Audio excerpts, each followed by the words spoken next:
I hope you've enjoyed these last few minutes of being a mother. Because after tomorrow, you're officially retired. Permanently. Those were the words my son's fiancée, Sarah, whispered into my ear, while the rest of the house was buzzing with wedding prep.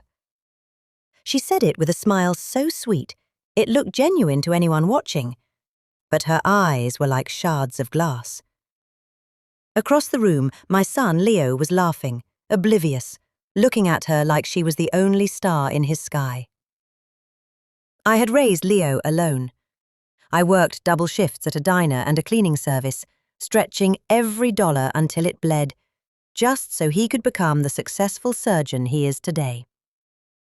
To me, this wedding was supposed to be the finish line, the proof that all my sacrifices were worth it. But that night at the rehearsal dinner, Sarah let the mask slip. "Sarah, what are you talking about?" I asked, my voice trembling. "Oh, don't act surprised," she scoffed, pretending to adjust my corsage. "Leo thinks you're a saint, but I see you for what you are, a weight around his neck. We're moving to New York right after the honeymoon. And you? I've already arranged for your things to be moved into a small studio on the other side of town. Don't bother showing up tomorrow. There's no seat for extra baggage at my altar." I was stunned. My only son was being stolen from me, and she had spent months gaslighting him into believing I was mentally unstable just to ensure he wouldn't listen to my warnings. I went home that night and cried until I felt hollow. I decided that if my presence would truly cause a scene on his big day, I would stay away. The next morning, the wedding day, I sat in my quiet kitchen, dressed in an old bathrobe instead of the pale blue gown I had bought months ago. I turned off my phone, unable to bear the "where are you" texts. But at exactly noon, a frantic pounding at my door broke the silence. It was Leo's best friend, Mark. He was drenched in sweat and looked like he'd seen a ghost. "Mrs. Miller, you have to come now. The wedding. It's stopped. You won't believe what's happening." When I arrived at the venue, the scene was chaotic. Police cruisers were parked on the lawn, guests were whispering in shock, and Sarah was sitting on the floor in her $10,000 gown, sobbing. But they weren't tears of grief. They were tears of rage. Leo stood in the center of the aisle, clutching a weathered brown envelope. When he saw me, his face crumpled. "Mom," he choked out, rushing to pull me into a hug. "I am so sorry." "Leo, what's going on? Why is the police here?" Before he could answer, a woman stepped out from the shadows of the church. A woman Sarah had told everyone was dead for years. It was Sarah's real mother. But the dead mother wasn't the biggest shock. It was what was inside that brown envelope. Documents that proved Sarah hadn't just lied about her past. She was about to execute a plan that would have left my son not just heartbroken, but completely bankrupt. Leo was trembling in my arms. The man who had been blinded by love just 24 hours ago was now staring at his bride with pure coldness. The police stood guard around Sarah, while her father, who turned out to be her partner in crime, was already being led away in handcuffs. I took the brown envelope from Leo's hand. As I flipped through the first few pages, my heart skipped a beat. Inside were 5 different government IDs, each with a different name, but all featuring Sarah's face. "Mum, she's a professional," Leo rasped, his voice thick with betrayal. "A professional bride." It turned out Sarah's real name wasn't Sarah at all. It was Monica.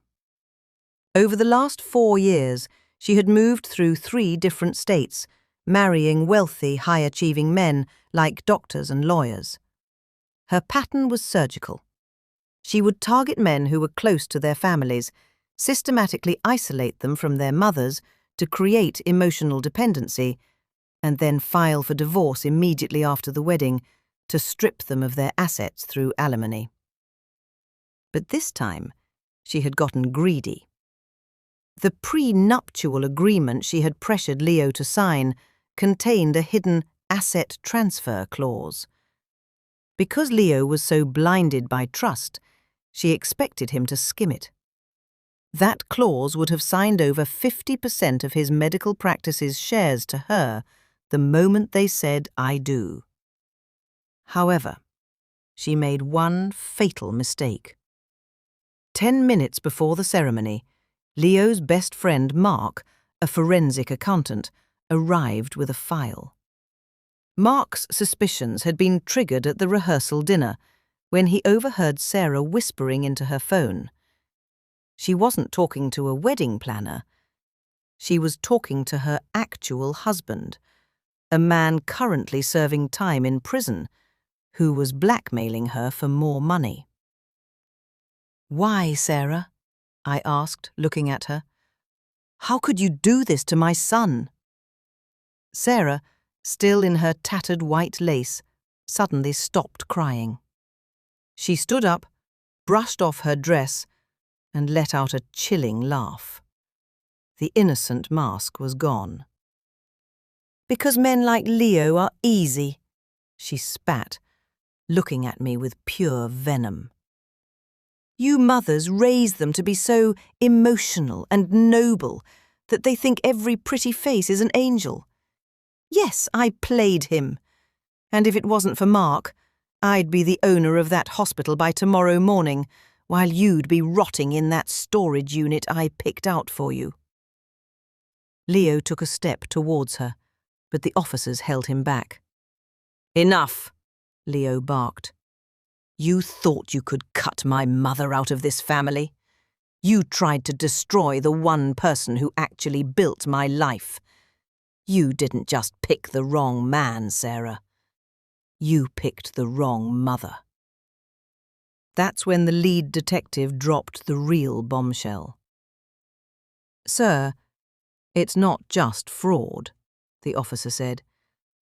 "We have reason to believe she's connected to the unexplained illness of her last husband in Chicago.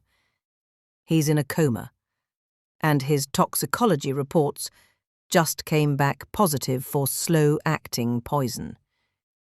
He woke up long enough this morning to give us her real name." A deadly silence fell over the church. The guests who had whispered about me being a clingy mother now looked away in shame. Sarah's dead mother walked up to me, tears streaming down her face. "I'm so sorry," she sobbed. "She threatened to stop paying for my heart medication if I ever contacted him. She's a monster." As they shoved Sarah into the back of the police car, she didn't look like a bride anymore. She looked like a cornered predator. But the nightmare wasn't over.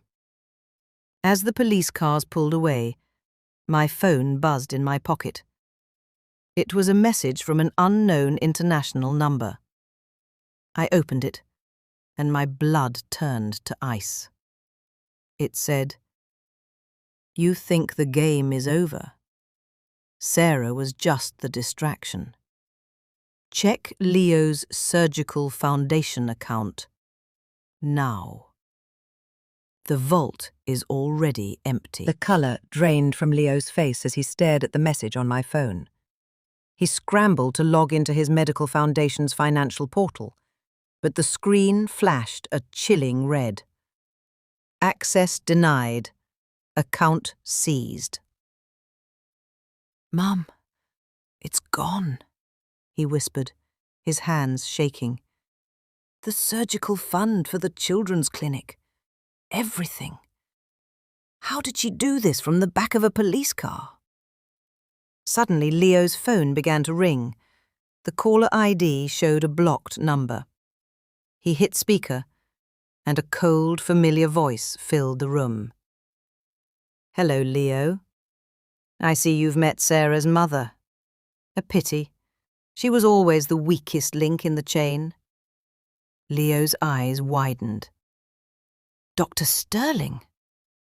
It was Dr. Arthur Sterling, Leo's former mentor, and the man who had been fired from the hospital board a year ago after Leo exposed his unethical research practices. You ruined my legacy, Leo. Sterling's voice hissed over the line. You thought you were being a hero, but you were just making an enemy. I didn't just find Sarah. I created her. I funded her lifestyle. I wiped her records. And I coached her to target you. While you were distracted by a wedding dress and a crazy mother, my software was mirroring your digital signatures. Every time you logged in to show Sarah your achievements, you were giving me the keys to your kingdom. I grabbed the phone from Leo, my voice steady despite the fire burning in my chest. You're a coward, Sterling. You used a broken girl to fight a man who only wanted to save lives. Sterling laughed, a dry, hollow sound. And now that man is broke. By the time the police trace the offshore routing, the money will be converted to untraceable crypto. Enjoy your victory, Mrs. Miller. You kept your son, but you lost his future. He hung up. The silence in the church was heavy. Leo sank into a pew, his head in his hands. He's right. Without that fund, the clinic closes. I'm finished. Not yet, I said, sitting beside him. I pulled a small, encrypted USB drive from my purse. Leo looked at it, confused. What is that? Remember how Sarah always complained that I was hovering? I smiled sadly. I wasn't just hovering. I noticed she was spending hours on your home office computer late at night. One night, while you were on a 24-hour shift, I saw her plug in a device. I didn't know what it was, so I called Mark. He told me to install a keylogger and a mirror drive to see what she was doing. I thought I was just catching her in a lie. I didn't realize I was catching a cybercriminal. Leo's eyes lit up as the realization hit him. Mum, you recorded her sessions. Every single one, I said, including the backdoor login she used for Sterling. Mark has been waiting for them to move the money. The moment the transfer hit Sterling's account, the mirror drive activated. We didn't just track the money. We trapped it in a digital holding cell that only the FBI can unlock. The room erupted into motion. Mark, who had been listening from the altar, was already on the phone with the Cyber Crimes Division. Within 20 minutes, they had a location on Sterling. He wasn't in some far-off country. He was sitting in a hotel room 3 blocks away, watching the church through binoculars. As the police swarmed Sterling's hotel, Leo looked at me, truly seeing me for the first time in years. She called you extra baggage, Mum. But you were the only one carrying me this whole time. The wedding never happened, but a few months later we held a different kind of celebration, the opening of the new clinic. I stood on the stage next to Leo as he cut the ribbon.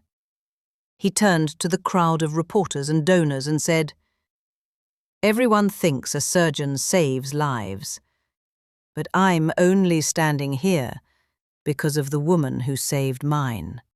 Not once, but every single day for 28 years. Sarah and Sterling are now facing 20 years in federal prison.